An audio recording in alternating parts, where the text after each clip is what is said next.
Bharat visa বন্ধ রাখায় চিকিৎসার জন্য বিকল্প হতে পারে চীন। দেশটির সফর নিয়ে ব্রিফিংয়ে এই কথা জানিয়েছেন পররাষ্ট্র উপদেষ্টা মোহাম্মদ তৌহিদ হোসেন। আর প্রধান উপদেষ্টার সুইজারল্যান্ড সফর নিয়ে প্রেস উইং জানিয়েছেন রোহিঙ্গাদের জন্য যুক্তরাষ্ট্রের সহায়তা অব্যাহত থাকবে।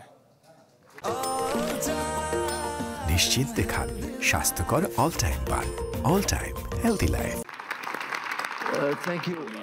সুইজারল্যান্ডের ডাভোসে বিশ্ব অর্থনৈতিক ফোরামের বার্ষিক সভা শেষে শনিবার দেশে ফেরেন প্রধান উপদেষ্টা ডক্টর মোহাম্মদ ইউনূস। সফরের বিস্তারিত তুলে ধরতে প্রেস উইংয়ের এই ব্রিফিং। সফর থেকে বাংলাদেশের অর্জন ঐতিহাসিক উল্লেখ করে প্রেস সচিব জানান, বাংলাদেশ থেকে পাচার হওয়া $234 বিলিয়ন ফিরিয়ে আনতে বিশ্ব নেতাদের সহযোগিতা চেয়েছেন প্রধান উপদেষ্টা। স্টোলেন মানি কিভাবে রিকভারি করা যায়, এটা একটা খুবই, আপনি জানেন হোয়াইট পেপার কমিটি বলেছে $234 বিলিয়ন বাংলাদেশের থেকে শেখ হাসিনার সময় চলে গেছে এবং এটার সাথে অলিগার্করা জড়িত, পলিটিশিয়ানরা জড়িত। ব্রিফিংয়ে জানানো হয়, সব দেশের জন্য ইউএসএআইডির সহযোগিতা বন্ধ থাকলেও রোহিঙ্গাদের জন্য মার্কিন সহযোগিতা অব্যাহত থাকবে। ওদের মূল যেটা সাহায্য আসে সেটা রোহিঙ্গা নিয়েই।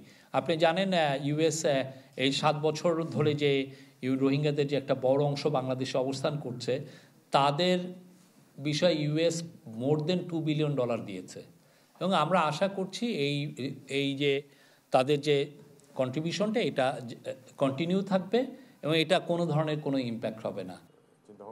এদিকে চীন সফরের বিস্তারিত তুলে ধরেন পররাষ্ট্র উপদেষ্টা। বলেন, ভারত ভিসা বন্ধ রাখায় চিকিৎসার জন্য বিকল্প হতে পারে চীনের কুনমিং।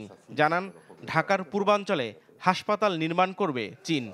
ভারতের সাথে চিকিৎসার জন্য যারা যেতেন তাদের একটু ভিসা নিয়ে সমস্যা হচ্ছে কিছুটা, যেহেতু হচ্ছে কাজেই একটা বিকল্প উৎস পেলে সুবিধা হয় এই হিসাবে কুনমিংকে চিন্তা করেছিলাম আমরা। এবং কুনমিং এর যে ডেপুটি গভর্নর উনি এসেছিলেন এবং ওখানে কথাবার্তা হয়েছে, তারা এই ব্যাপারে 2-3টি হসপিটালকে আইডেন্টিফাই করেছে।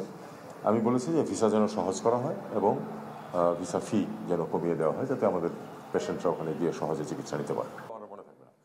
মার্কিন ক্ষমতার পালাবদলে যে কোনো পরিবর্তন আসতে পারে, সে বিষয়ে প্রস্তুত থাকার কথাও জানান পররাষ্ট্র উপদেষ্টা। যে কোনো পরিস্থিতি সৃষ্টি হবে যখন, তখন সেটা আমাদেরকে মোডাস ভিভেন্ডি বের করে নিতে হবে যে আমরা কী করে সেটাতে আমাদের স্বার্থ রক্ষা করতে পারি। নাফিউল ইসলাম লিংকন, চ্যানেল 24, ঢাকা।